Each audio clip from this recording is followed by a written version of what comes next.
So, assalamu alaikum to everyone, students. Students, today we are going to start chapter number 6, ठीक है. और chapter number 6 का नाम है बेटा हमारे पास सीक्वेंस एंड सीरीज. ये सीक्वेंस एंड सीरीज का क्या मतलब है इसको मैं अभी डिस्कस भी कर लेता हूँ आपसे, इसका मसला नहीं है. अच्छा, मैंने आपको यहाँ पे एक चीज़ ये बताई है बेटा कि 6.3, 6.6 और 6.7, 6.9 ये एक्सरसाइज जो है वो रिड्यूस हो गई हैं, यानी इस साल आपके पास मौजूद नहीं होंगी. ठीक है. सो स्टूडेंट्स, अब हम अपना चैप्टर स्टार्ट करते हैं सीक्वेंस एंड सीरीज. सबसे पहले एक क्वेश्चन बच्चों के जहन में ये आता है कि सर सीक्वेंस किसे कहते हैं और सीरीज किसे कहते हैं. तो सीक्वेंस क्या होता है मुझे यहाँ पे आपको बताना होगा. सीक्वेंस होता है बेटा, मैं इसकी डेफिनेशन लिखता हूँ.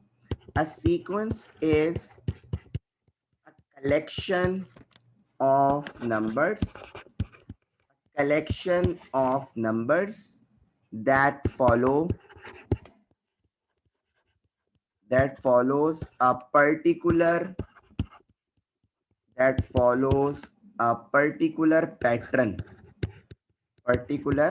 pattern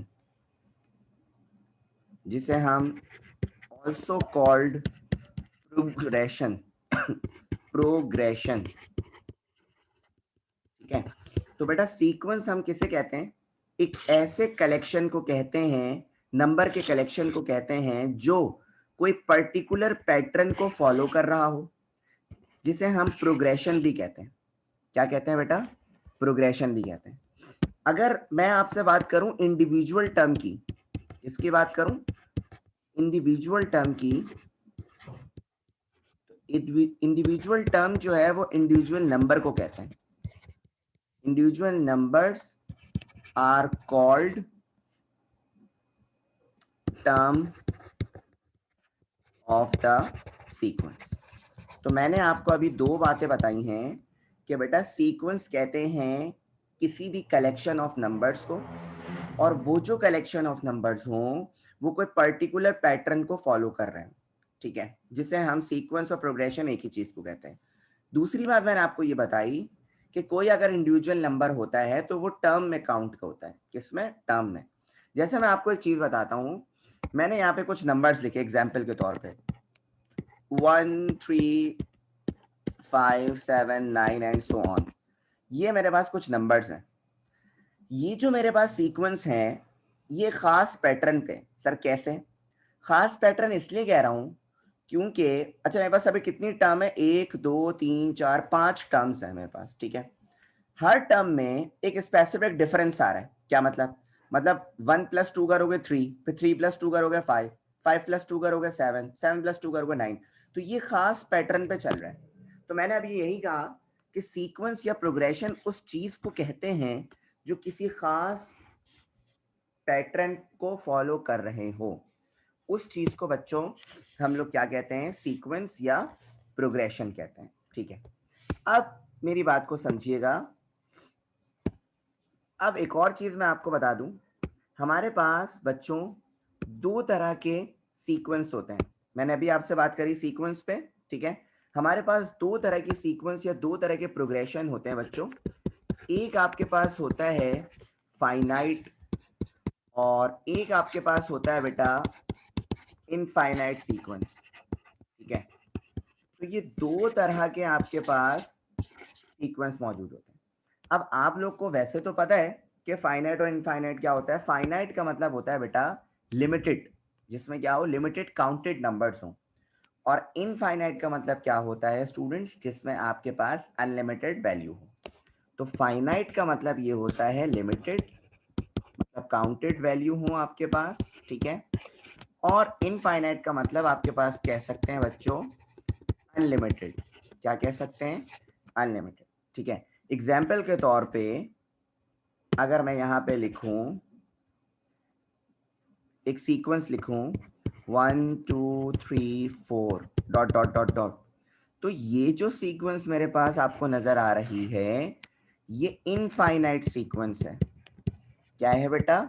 इनफाइनाइट सीक्वेंस है, क्योंकि ये रुक नहीं रही, अनलिमिटेड चलती जा रही है. इसी तरह अगर मैं एक और एग्जांपल आपको दूं जिसमें मैं लिखूं 1, 3, 5, 7, तो ये जो सीक्वेंस आपके पास होगी बेटा, ये आपके पास फाइनाइट सीक्वेंस होगी, क्योंकि ये लिमिटेड नंबर्स है, काउंटेड नंबर्स है। ठीक है, तो हमने सबसे पहले बच्चों सीक्वेंस देखा, सीक्वेंस की डेफिनेशन को देखा, उसके बाद हमने देखा कि फाइनाइट सीक्वेंस क्या होता है और इनफाइनाइट सीक्वेंस क्या होता है। ठीक है, उसके बाद मैं आपको बता दूं कि सीरीज किसे कहते हैं। सीरीज किसे कहते हैं बेटा, मैं आपको इसके बारे में डिटेल में बताता हूं अभी, ताकि आपके समझ आ जाए बात। अगर आपसे कोई पूछता है कि सीरीज किसे कहते हैं, तो बेटा a sum of the sequence, a sum of the sequence is called series, is called series। क्या मतलब कि हमारे पास जो सीक्वेंस गिवन होती है, उनको अगर आप सम कर दें, उनको अगर क्या कर दें आप बेटा, सम कर दें, तो उस चीज को हम कहते हैं बेटा सीरीज। उस चीज को हम क्या कहते हैं, सीरीज। ठीक है, अच्छा एक पॉइंट और लिखिएगा यहाँ पे, समझिएगा कि if the series, if the series consists of finite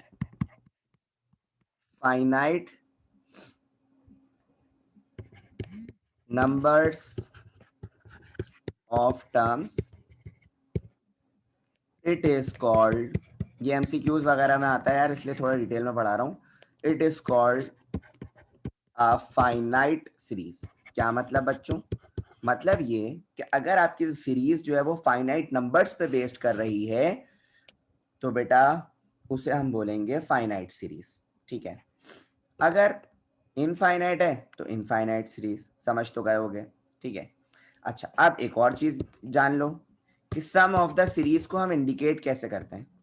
some of a series, sum of series is indicated bye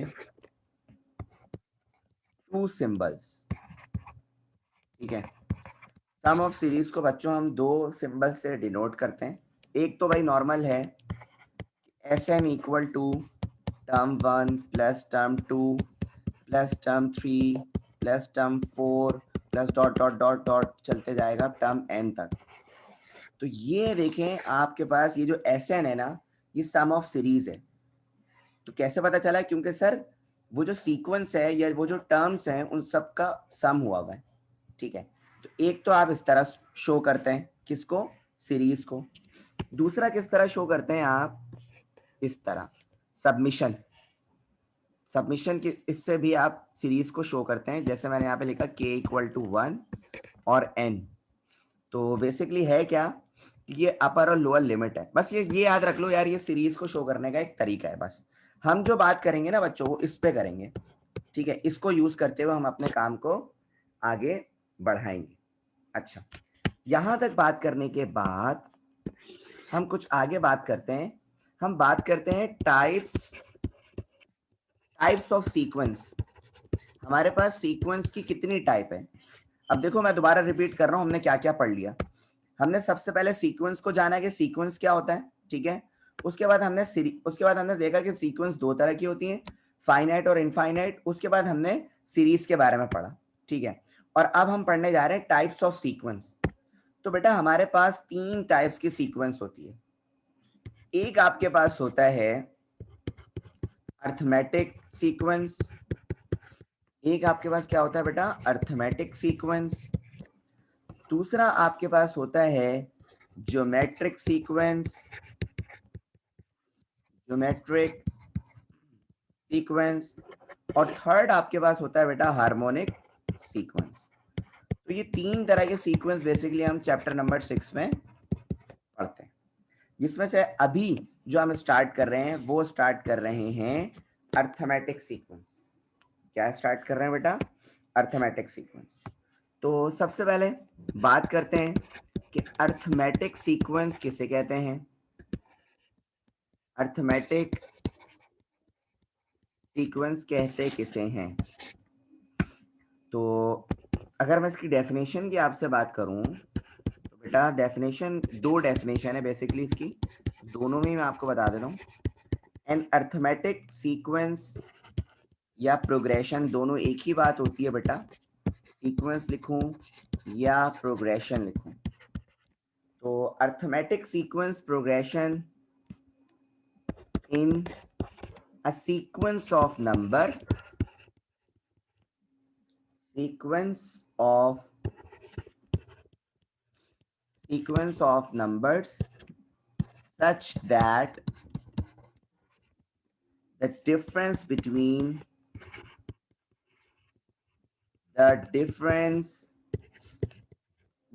the consecutive terms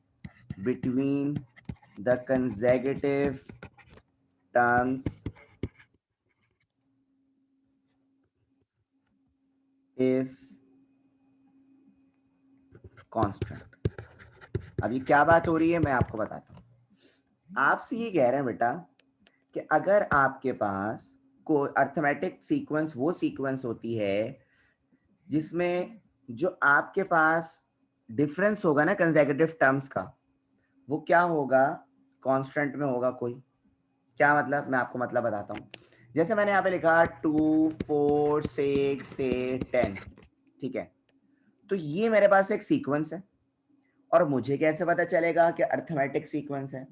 मुझे ऐसे पता चलेगा बेटा कि अगर मैं टर्म 2 को, ये मेरी टर्म फर्स्ट है, ये मेरी टर्म 2 है, ये मेरी टर्म 3 है, ये मेरी टर्म 4 है और ये मेरी टर्म 5.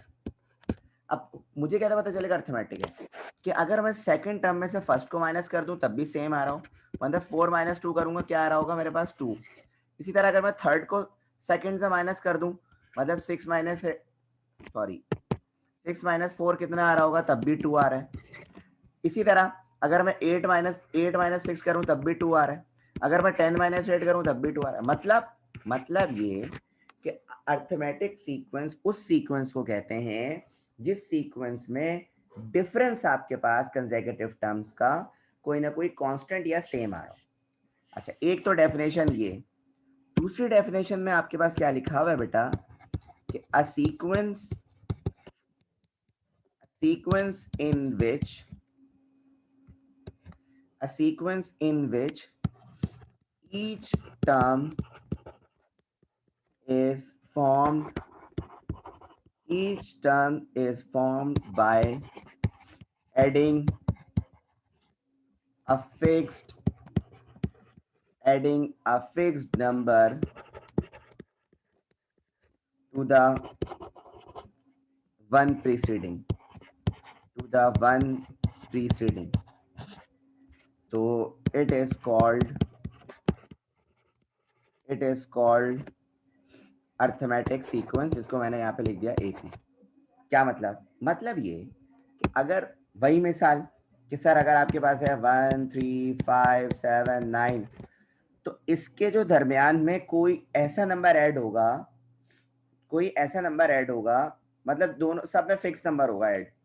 सर क्या मतलब ये अगर मैं 1 + 2 करूंगा तभी 3 होगा, 3 + 2 करूंगा तभी 5 होगा, 5 + 2 करूंगा तभी 7 होगा, तो सब में +2 हो रहा है ना. तो बेटा ऐसी सीक्वेंस को हम कहते हैं अर्थमेटिक सीक्वेंस. क्या कहते हैं बेटा? अर्थमेटिक सीक्वेंस कहते हैं. ठीक है. अच्छा, अब बहुत अच्छे से आपको यहाँ तक समझ आ गया होगा. उसके बाद बेटा अगर मैं आपसे बात करूं कि भाई सीक्वेंस तो हो गया, ठीक है, अर्थमेटिक सीक्वेंस की बात हो रही है, तो सर अर्थमेटिक सीक्वेंस को फाइंड आउट करने का क्या कोई जनरल फॉर्मूला है? Yes, we have. हमारे पास जनरल फॉर्मूला मौजूद है. तो सबसे पहले मैं हेडिंग मेंशन करता हूं बेटा, general term of an AP. मतलब एपी की जनरल टर्म क्या है सर, और एपी को फाइंड आउट क्यों करते हैं हम, ये सब मैं आपको बताता हूं. एपी की जनरल टर्म का फॉर्मूले के लिए थोड़ी सी डेरिवेशन है.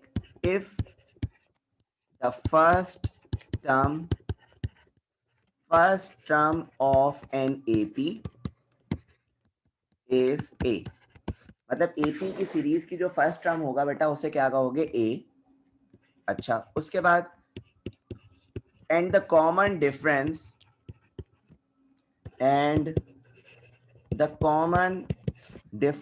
Is T.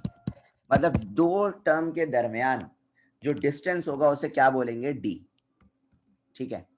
अच्छा, अब मतलब ये हुआ कि अगर टर्म 1 होगी तो उसमें आपके पास a होगा सिर्फ, अगर 2 टर्म्स होंगी तो a प्लस डी होगा, अगर 3 टर्म्स होंगी तो a प्लस 2d होगा, मतलब d में एक और ऐड हो जाएगा, अगर 4 टर्म्स होंगी तो सर a प्लस 3d होगा। तो सर ये हो कैसे रहा है, ये कैसे फॉर्मूला बन रहा है? फॉर्मूला बन रहा है बच्चों इस तरह, ये है एक्चुअल फॉर्मूला जो अब मैं लिखूंगा, T N equal to A plus N minus one into T. ये है असल एपी सीरीज का जनरल फॉर्मूला, जिसे आप कह सकते हैं स्टैंडर्ड फॉर्म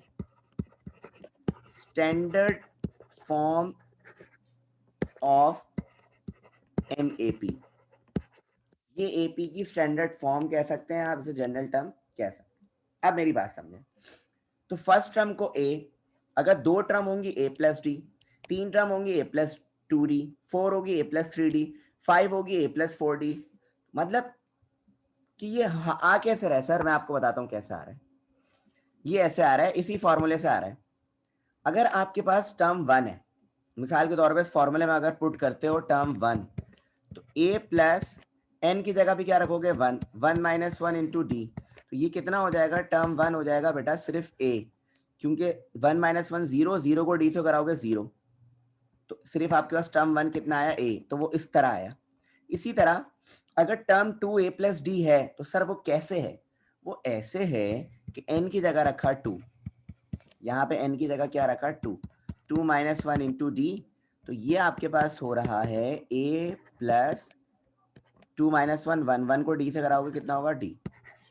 तो ये इस तरह बच्चों आपके पास फॉर्मूलाज आ रहे हैं। तो आपको ये डेरिवेशन याद रखने की जरूरत नहीं है, सिर्फ ये याद रखें कि आपके पास जो एपी की जनरल टर्म का फॉर्मूला है वो है T N equal to A plus N minus one into D.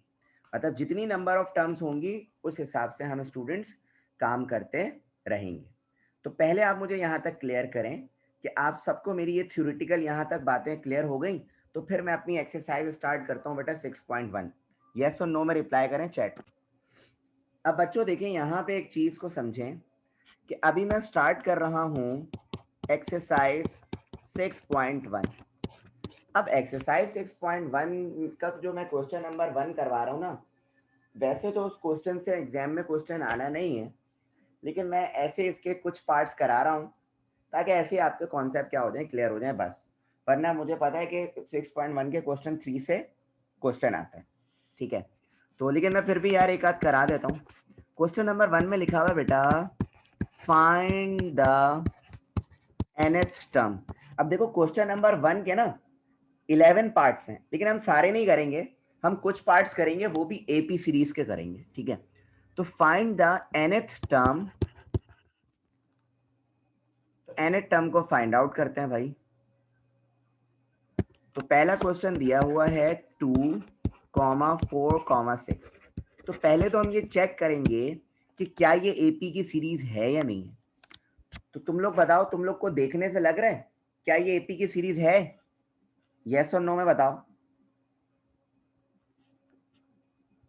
अच्छा, आपको ऐसे लग रहा होगा एपी की सीरीज, और बिल्कुल सही लग रहा है आपको कि सर देखें 2 4 6 2 4 6 और डॉट डॉट डॉट।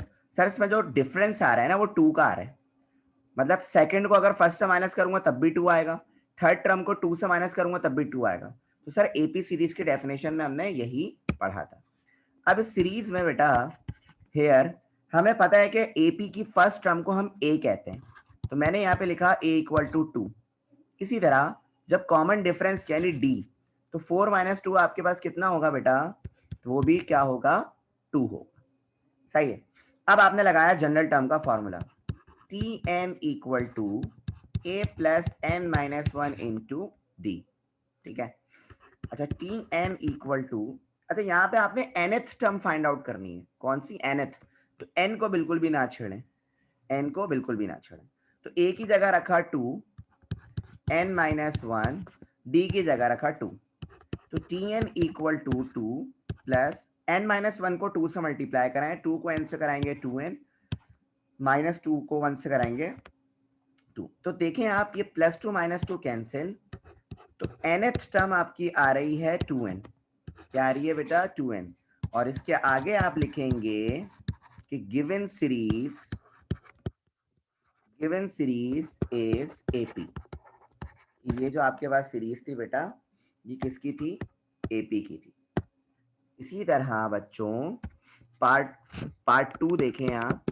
पार्ट 2 में बेटा आपके पास लिखा हुआ है 1 स्क्वायर, 3 स्क्वायर, और उसके बाद लिखा हुआ है 5 square, dot dot dot dot. ठीक है, अब देखो सीरीज तो ये भी AP की है। सर आपको कैसे पता चला? यार ऐसे कि अच्छा, स्क्वायर को थोड़ी देर के लिए भूल जाओ यार। 3 - 1 2 आएगा यार, 5 - 3 2 आएगा, तो सर ये AP सीरीज है। सही है।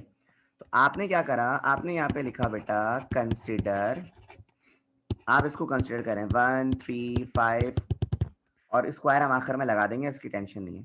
तो बेटा A आपके पास कितना है? फर्स्ट टर्म को कहते हैं A1। कॉमन डिफरेंस वही 3 - 1 2, और 5 - 3 भी क्या आएगा बेटा? 2 आएगा। तो आपने फॉर्मूला लगा दिया अपना जनरल टर्म का, Tn equal to A + n - 1 into D। तो n तो ऐसे ही, A की जगह 1, n - 1 ऐसे ही, D की जगह आपने रखा 2। तो 1 प्लस ये हो जाएगा 2n - 2। तो ये आपके पास हो जाएगा बेटा प्लस का 1 और माइनस का 2, तो ये हो जाएगा 2n - 1। सही है।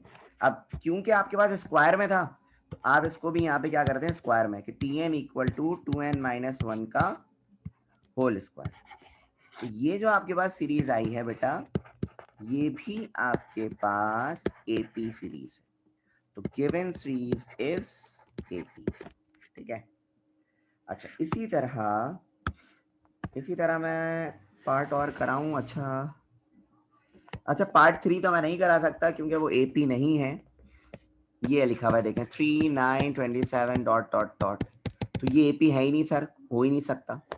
तो इसीलिए मैं इसको फिलहाल नहीं करा रहा, बाद में करा दूंगा। ठीक है। अच्छा उसके बाद बच्चों AP सीरीज की इतने ही कर लेते हैं, बहुत है।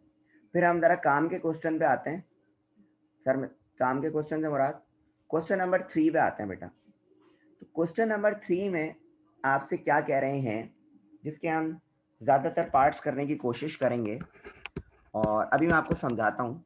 क्वेश्चन 3 में आपसे कह रहे हैं बेटा find the common difference, find the common difference and the indicated terms in each of the following APs। अच्छा अब पार्ट 1 आपके पास दिया हुआ है 4 9 14 19 डॉट डॉट डॉट डॉट, और आपसे कह रहे हैं कि 8 टर्म को फाइंड आउट करो। अब तुम लोगों को मैं आपको बताता हूं कि यार ये AP सीरीज को यूज क्यों करते हैं। AP सीरीज को इसलिए यूज करते हैं मेरे बच्चों कि आपके पास कोई भी सीरीज दी हुई हो, उसमें बीच की कोई टर्म अगर आपने फाइंड आउट करनी है, तो आप जनरल टर्म ऑफ AP का फॉर्मूला यूज करते हैं। किसका? जनरल टर्म ऑफ AP का फॉर्मूला यूज करते हैं। मिसाल के तौर पे आपको एक ऐसी सीरीज दी हुई है, मिसाल के तौर पे 1 2 3 4 और डॉट डॉट डॉट, और आपसे कह रहे हैं बताओ भाई इसकी 90 टर्म को निकाल के दो। तो आप वो थोड़ी करोगे कि अच्छा या तो 90 टर्म का सम निकाल के दो, आप एक एक करके प्लस थोड़ी करते आओगे, बेवकूफ कहलाएंगे। तो इसीलिए तो हम ये फॉर्मूला यूज करते हैं कि जितनी भी टर्म आ जाए सर AP के अंदर, हम इस जनरल फॉर्मूला से निकाल सकते हैं आसानी से, जो मैं भी आपको निकाल कर दिखाने वाला हूँ। सबसे पहले तो ये देखना है कि क्या ये जो सीरीज है ये AP में है। Yes sir. कैसे? क्योंकि 9 - 4 करूंगा तब भी 5, 14 - 9 करूंगा तब भी 5, और 19 - 14 करूंगा तब भी 5 डिफरेंस आएगा सर। अच्छा आपसे क्या बोल रहे हैं यार 8 टर्म निकालो और कॉमन डिफरेंस निकालो। कॉमन डिफरेंस का मतलब तो आपको पता है बेटा, D निकालने की बात यहाँ पे की जा रही है। अच्छा तो D निकालने को तो कोई बड़ी बात है ही नहीं। तो सर आपने काम ये करा, आपने कहा कि यार 4 9 14, 19 और डॉट डॉट डॉट, जिसमें बेटा a की वैल्यू आपके पास आ गई 4 और कॉमन डिफरेंस निकालना कोई बड़ी बात थोड़ी आपके लिए। d निकालना है तो सेकंड टर्म में से फर्स्ट टर्म को माइनस कर दो, तो सर 9 माइनस 4 कितना हो जाएगा 5। सर ये तो बच्चों का खेल था। तो a आ गया, d आ गया। अब निकालना है क्या है 8th टर्म, मतलब n कितना दिया हुआ है बेटा आपको 8 दिया हुआ है, सही है। तो आपने क्या करना होगा कि n निकालने टर्म 8 निकालने के लिए पहले फॉर्मूला यूज करना होगा, tn equal to a plus n minus 1 into T. तो जहां जहां n वहां वहां आप रख देंगे 8। टर्म 8 इक्वल टू a की जगह 4, 8 माइनस 1 इंटू डी की जगह 5। अगर हम इसको सॉल्व करेंगे तो टर्म 8 इक्वल हो जाएगा 4 प्लस 8 माइनस 1 7 इंटू 5। तो टर्म 8 इक्वल हो जाएगा 4 प्लस 7 5 35। तो टर्म 8 इक्वल हो जाएगा कितना 39 के। इसका मतलब समझ रहे हैं? इसका मतलब ये है कि ये जो आपके पास इनफाइनाइट सीरीज है, इसमें जो 8th टर्म होगी वो किसके बराबर होगी 39 के बराबर होगी। अगर यकीन नहीं आ रहा मेरी बात पे तो 5 5 ऐड करके देखते हुए चले जाना, वैसे तो यकीन आ ही जाएगा मेरी बातों पे। इसी तरह एक और पार्ट करते हैं, क्वेश्चन नंबर 3 का पार्ट 2, जिसमें दिया हुआ है 10, 8, 6, 4 डॉट डॉट डॉट डॉट, और आपसे कह रहे हैं फाइंड 10th टर्म। तो आपने कहा क्या सर बच्चों वाली बात कर रहे हैं, हमें भी पता है सर कि फर्स्ट टर्म को क्या कहते हैं। सर फर्स्ट टर्म को कहते हैं a, और फिर निकालते हैं d यानी कॉमन डिफरेंस। सेकंड में से फर्स्ट को माइनस कर दो, सेकंड में से फर्स्ट को माइनस कर दो, मतलब 8 माइनस 10 करोगे तो कितना आएगा सर माइनस का 2। और सर n कितना है, n दिया हुआ है 10, सही है। तो अब निकालना क्या है सर, आपने 10th टर्म निकालनी है, 10th टर्म पे क्या वैल्यू आएगी इस एपी की सीरीज में। तो बेटा a plus n minus 1 into D. तो n की जगह लिखा 10, a की जगह लिखा 10 और फिर n की जगह 10 माइनस 1 इंटू माइनस 2। ठीक है, तो term 10 equal to 10 plus 10 minus 1 कितना होता है बेटा 9 इंटू माइनस 2। तो बेटा जब आप इसे मल्टीप्लाई कराएंगे तो प्लस माइनस माइनस 9 टू जा 18। टर्म 10 बेटा आपके पास आएगा कितना -8। ठीक है, तो आप लोगों को ये चीज मुश्किल नहीं लग रही होगी मेरे लिहाज से। तो इसके बस 4 पार्ट्स करने हैं, 2 मैंने करा दिए हैं। तो पार्ट 3 और बेटा पार्ट 4 तुम लोग खुद से ट्राई करना, ताकि एपी सीरीज की आपकी क्या हो जाए, मज़ीद प्रैक्टिस हो जाए। ठीक है, उसके बाद इंशाल्लाह मैं इसके आगे के क्वेश्चंस जो हैं इंशाल्लाह वो आपको कल करवाऊंगा। तो यहाँ तक क्लियर है सबको? यस और नो पे रिप्लाई करें।